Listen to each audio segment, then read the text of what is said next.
What's up, Maple Moths? My name is Lovelock, and for today's video, I'm going to be drawing Link from The Legend of Zelda Twilight Princess in the background, while I talk about stuff what I'm going to be doing on my channel.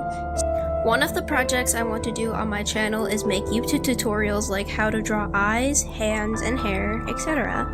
I want to make YouTube tutorials because some of you might be beginner artists, and I think you guys might like that type of content from me. I'm going to be drawing biblically accurate angels and sirens in a future video as well.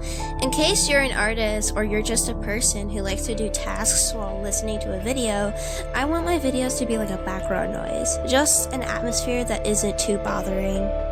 And I think doing Q&As on my channel would be fun someday.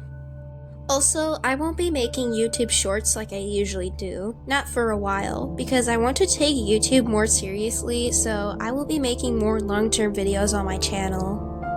I would like to start a series where you guys comment your favorite characters that you want me to redesign while I talk about their lore, but let me know down in the comments below if that would be a good idea or not. I would like to redesign a character myself named Ladybug from Miraculous. I know that she has a new design, but her old design still bothers me, so I will be making a video on her in the future. In my next video, I'm going to be drawing Leon Kennedy because I think you guys would like that, and I will also be drawing Sally Face. I would like to draw Kratos on this channel because he's a cool character, and I'm curious what he would look like in my art style. That's all my ideas for this channel for now, but I'm going to be yapping about the drawing in the background. As I was drawing this, I was attempting to give Link this silky look in his hair by balancing out the brownish yellow and the pale yellow. I wanted the brownish yellow to stand out more since he has dirty blonde hair in Twilight Princess. And then I added some pale purple in the darker parts of his hair to add more shadow and depth, and purple is yellow's complementary color, and purple is supposed to give yellow this warmer or cooler look to it depending on the shade. I added red in Link's cap to show where are the creases in his green cap. Just like purple and yellow, red is green's complementary color, and red helps Link's green cap look more natural with the shadows and depth to it. And then I started to repeat the same process I did on Link's cap onto his tunic. Just filling in some parts of the tunic with an olive green to help the red with the shadows and depth in the creases of his clothing. And then I start adding more lighter greens to show the darkest and lightest parts of his tunic to show which parts of his tunic are being more affected to the light. And I start repeating the same process I did on his tunic onto his cap. Again, just coloring in the parts of his cap where the light is reflecting on the most. Also, if you see green splotches in the next clip, it's because one of my green markers had extra juice and it got all over the drawing. But don't worry, eventually in the video it gets covered up. And then I filled in the rest of the space with this beautiful lime green, and it was so smooth when I was making this drawing. It was basically like butter. It was super smooth. When I was making this drawing, I thought this was the perfect green for his outfit. It's one of the prettiest greens I've seen in a while.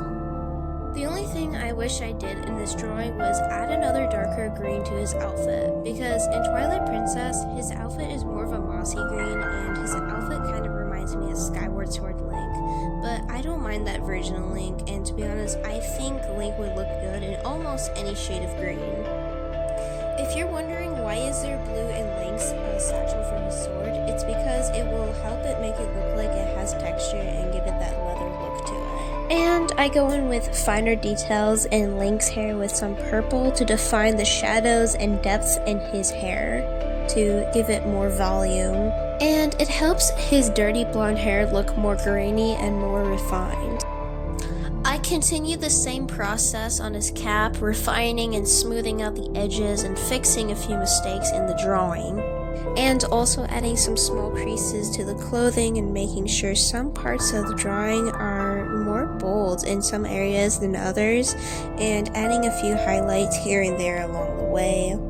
And finally, the last details are just making some parts of the drawing stand out more and give it that more polished and refined look to it, and overall just build a silhouette around it all.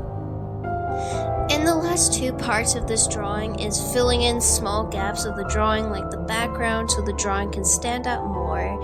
And overall, the only thing I have to do left after this is do my signature in the very back of the drawing, and then that's when this whole piece is finished.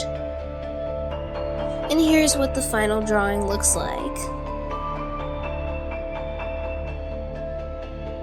Thank you guys so much for watching this video. I know I'm a small YouTuber and my editing isn't the best, but as time goes on, I promise to improve on my editing skills, and thank you for being here, and thank you for watching. Bye!